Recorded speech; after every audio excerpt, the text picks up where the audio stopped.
Hi, Bookmashers! Welcome to another Feature Friday. Today we have the amazing Dawn Anderson here for our Feature Friday, where we sit down and talk to indie authors who deserve just as much, if not bigger, of a spotlight than some traditionally published authors. So, Dawn wrote the incredible book Soldier of His Heart. It's a military romance that will absolutely break you and heal you all at once, so I'm intrigued. Unfortunately, Miranda and I have not gotten our hands on this book yet with our humongous TBRs, but it is on our TBR. Dawn, welcome to the Book Mash. We're super excited to have you. Do you want to introduce yourself really quick and let them know who you are and what you do? Yeah, I'm Dawn Anderson. I'm an author. I've been wanting to be an author since high school.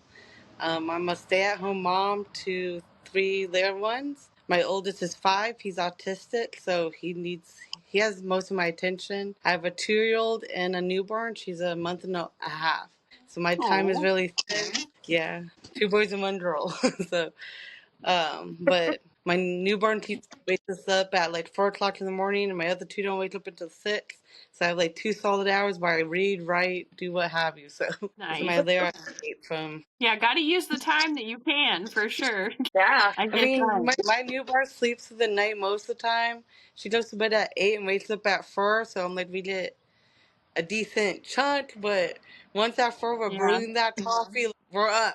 Yeah, I got lucky with mine. Mine were all good sleepers too, so it's Mine definitely a too. blessing to have them be good sleepers Yeah. for sure. Mhm.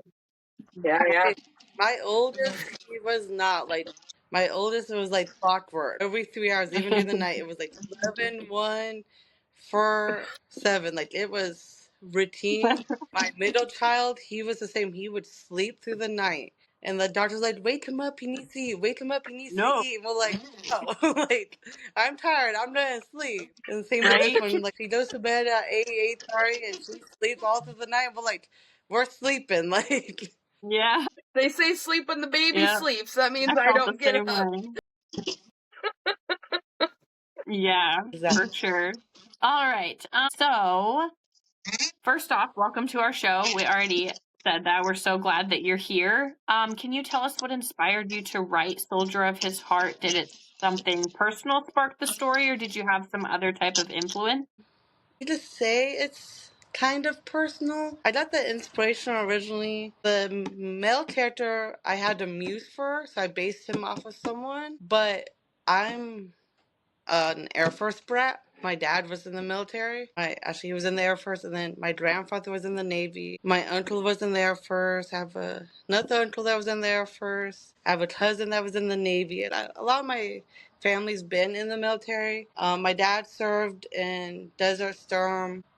Uncle served in Vietnam, I believe it was, and Desert Storm. I'm not good with like the wars and the time frame, but I know he served in 2 different ones. And then he was discharged, and he has a lot of mental issues. And I hate to say it that way, but he does have a lot of mental issues that the wars had done to him. He's never been married. He lives alone, so I think being alone also helps with that. So I think just being in a big military family, my knowledge as to the ins and outs, like I was born into the Air Force, and my dad retired in 2004, and then he went back to work as a civilian, and he just retired from being a civilian employee like at the end of May. So he's been nonstop military. So I think growing up in that environment, I knew watching my dad growing up the ins and outs of the daily Yeah. stuff. But my editor and my team,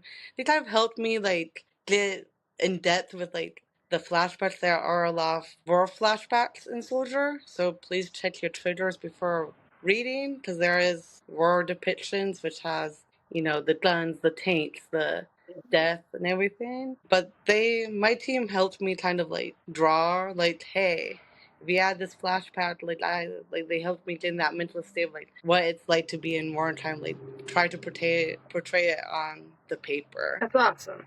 I'm Another stuff excited to that read it. I love books about war and the movies about the different wars, This, and I'm the same way. I'm terrible about like which war was when and all of that stuff. But I love yeah. like the story. Mm-hmm. Well, this one's about a female soldier, so it's like a layer of different takes. There's a lot of the military books. I have a few downloaded that have the men as the Mm-hmm. military personnel. This one's about the female. So I'm like, there's a different take on it. So I'm I hoping love that. that. Me too.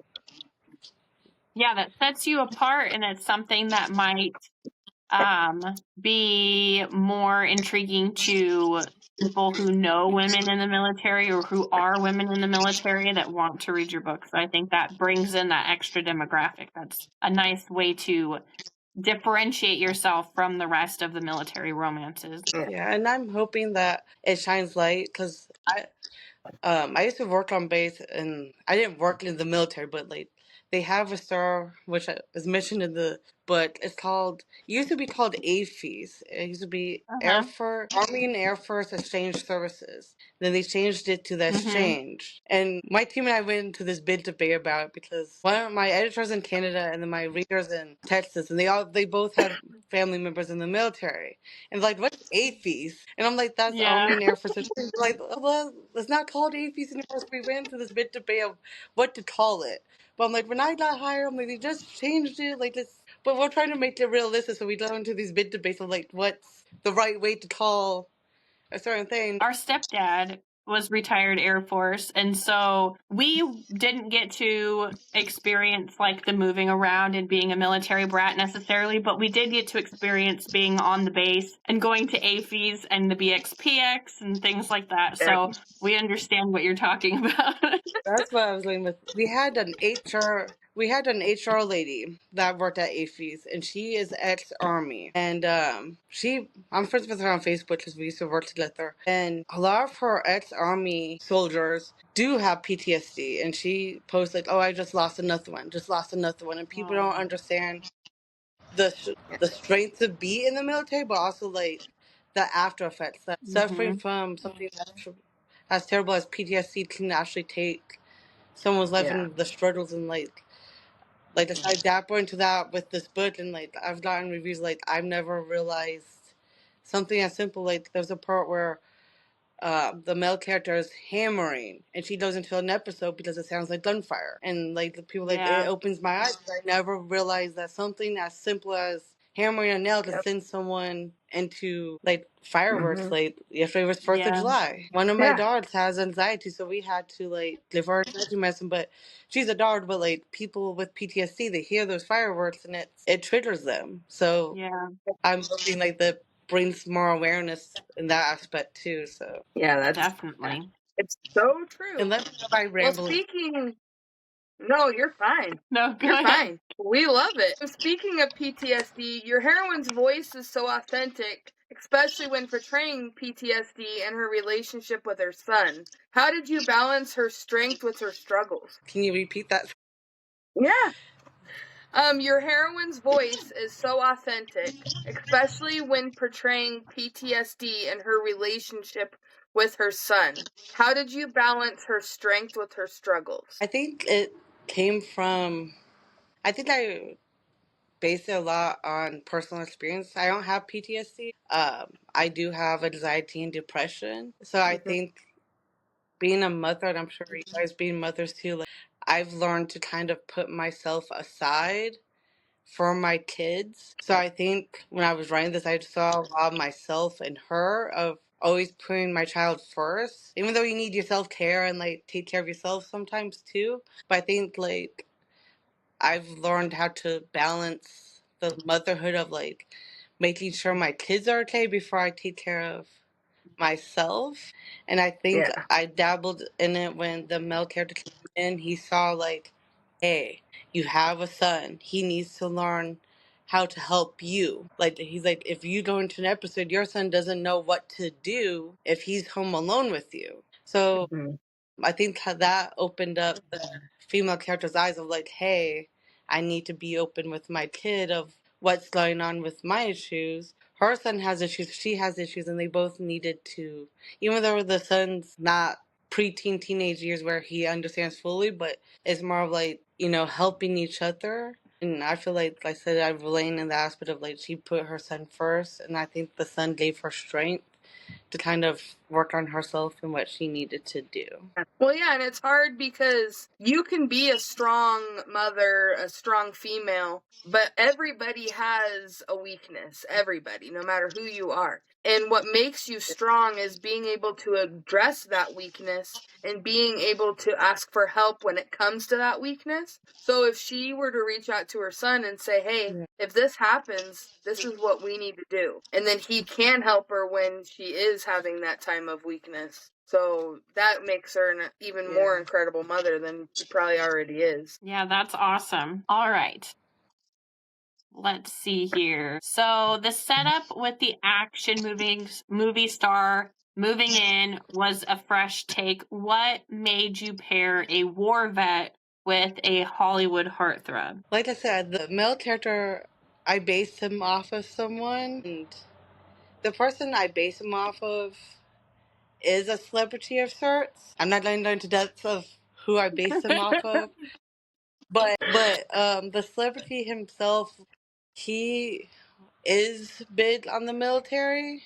There was a video that recently posted of where he was doing a convention and a former army veteran had a picture of the two of them together, and he stopped his Q&A panel, went up there, hugged the veteran, and signed the picture. Knowing this celebrity and his involvement in the military, he's never served, but like he's big on the military, giving back to the veterans and the military personnel. I was like, huh. And it's just like my gears started turning, and I was like, what if we did X, Y, and Z and turn it into this book? So that's kind of like how it kind of started. It was like I went down this, you know how TikTok is or even Facebook. I went down this rabbit Oh, yeah. hole of like love, and my gears started going, and I was like, huh. And I just like went for it. So. But that's funny.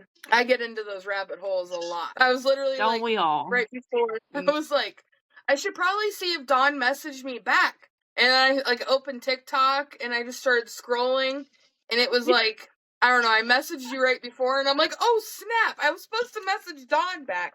Whoops. So Oh, goodness. I was paying The one attention, I thing, promise. the one thing with like social media, I don't know. I'm sure y'all know this, but like you get to one video, especially TikTok, and you spend too much time on it, and then like the whole feed becomes that specific thing, and you're just like, how did I The end up with so algorithm. many videos of the same thing? Like, we're like, oh, I need to go buy some soap, and then all the ads of like, what does this phone know that I need to go buy? Like, Yep. I Yeah. was at Miranda's house I'll just randomly yesterday. like mention pizza.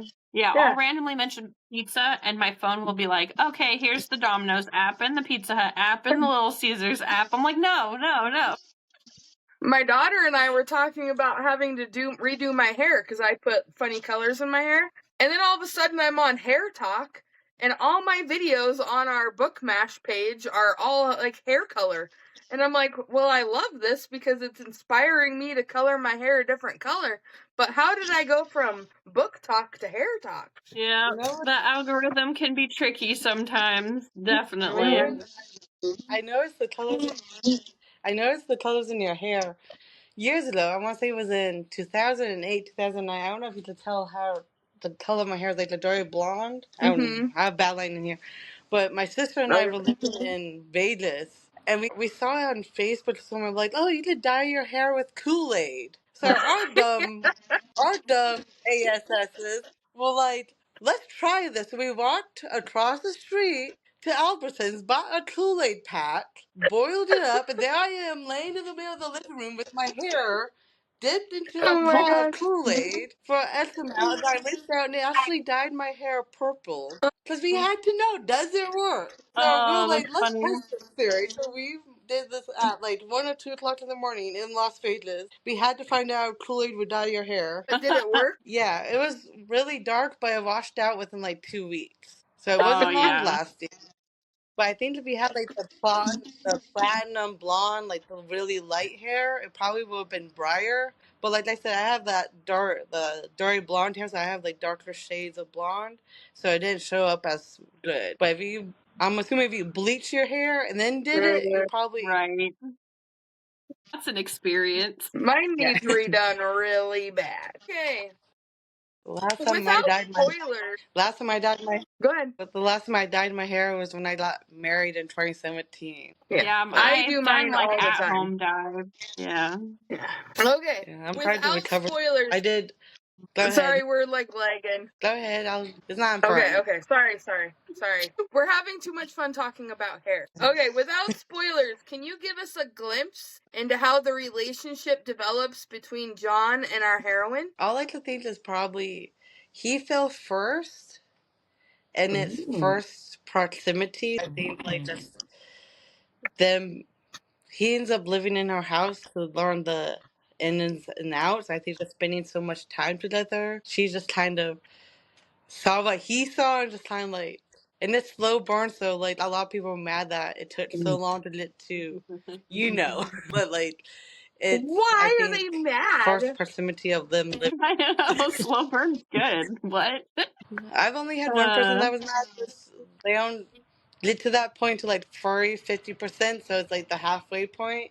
Considering it's like 500, this is the print, and it's Yeah. 550 pages printed. So Wow. you're looking at like 225 pages in. You don't get it then. So I just see why they're mad. You read 200 pages and still haven't gotten anything. I think No. that I had to build that you have to build that Right. relationship before they.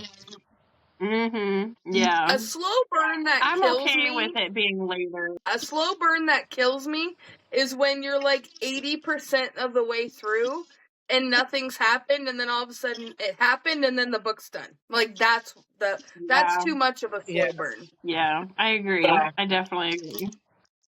Yeah. Yep. Yeah.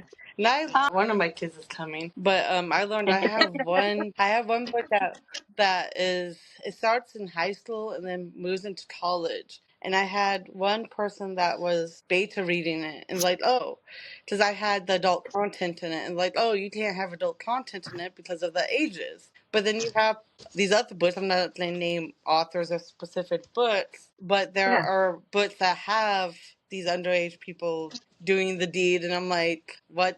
Yeah. No, it's different. Yeah. It gets iffy sometimes. So let's look at themes and takeaways. So what are you hoping readers will take away from Soldier of His Heart, especially those who may have personal ties to military life or PTSD? So you did mention that you were hoping to advocate and bring awareness to PTSD. Is there anything else that you want readers to get out of your book? I'm hoping just to shine light on. Sorry, my kids are on the playing with their toys. Shining light on the everyday military life. Like I said, I grew up as a child of the military. So I was fortunate. We only moved from Ohio to California, but my sister, she was born in Texas and then went to Germany, then to England, then to Ohio, then here. Like she moved around a lot. I know this is like so bad. The military personnel makes more sacrifices than anyone else, but everyone in the family makes a lot of sacrifices. There were times where my dad would have to go on TDY, which is temporary duty, and the one time he was gone for over a year because like they just ended up being like, Yeah, oh, that's you're gonna be cool. gone for 3 months. Oh, this happened. You're stuck here for another 3 months, and then another 3 months, and then it's just so it was just you lose your. So you end up losing your parent. Okay, Don, last question and we'll get out of your hair. So Are there any more stories coming out of this world, or can you give us a hint at any future projects you have going? I have um I have one right now that is being. And I have a dog. I have one that's with my alpha readers. It's a wide choose of a previously published book. I have a book published right now called Suplex into Love. And a lot of people didn't like who the female character ended up with. So I'm revamping it and making it spicy and a white choose opposed to being Okay. clean. And then I have that's right now with my alpha readers, and then my editor's doing it in January. So it should be published by this time next year. And then I have one that's written and hasn't started the process yet. It's about a female baker and a construction worker. I think you want to say construction worker. The people that work on the roads are like, Okay. Oh, is that construction workers? Mhm. Okay. interesting. My husband's a contractor. I call him construction. He's like, I'm not construction. I'm a contractor. I'm like, you guys work with your hands. It's the same. Like, but and then I have one That's more You funny. build where things, whether it's roads a or houses lawyer or and that's buildings what or there. patios. Yeah. So good. But yeah, Um, that's what's in the works right now. well, those More sound excited. so amazing. Where can readers find you on socials, or where can they find your books? I'm on TikTok and Instagram, and then I have a Facebook group. I have a page, but I'm not active on it. So a lot of time people just add my personal profile, which sometimes I approve, sometimes I don't, because I do post personal stuff on there, like my kids. You saw my one son, but like it's more personal. So like sometimes I add people, sometimes I don't, because I'm like it's mixing, Yeah. play with work. But I'm on TikTok and Instagram. I don't mind if you follow my personal TikTok, but my personal Instagram and my personal Facebook are kind of, I draw the line. Yeah. Even though I'm not like famous like Stephen King yet, I feel like I post about my kids and life and stuff, and I'm like, I kind of want to separate it. Completely understandable. Oh yeah. Definitely. I mean, I don't mind you keeping 100%. the clip of my son in here, but I'm like, y'all can't don't know how to find me, but still like, what's up? Hi. He wants the back. Thank you so much, Dawn, for coming on our show. We really enjoyed talking with you and getting to know more about your book. Don't forget to follow Dawn on Instagram and TikTok for updates and for more bookish goodness. Make sure you're following the Book Mash and looking out for more Feature Friday author interviews. Thanks for tuning in. Like, subscribe, join the conversation. Until next time, happy reading. Bye, guys.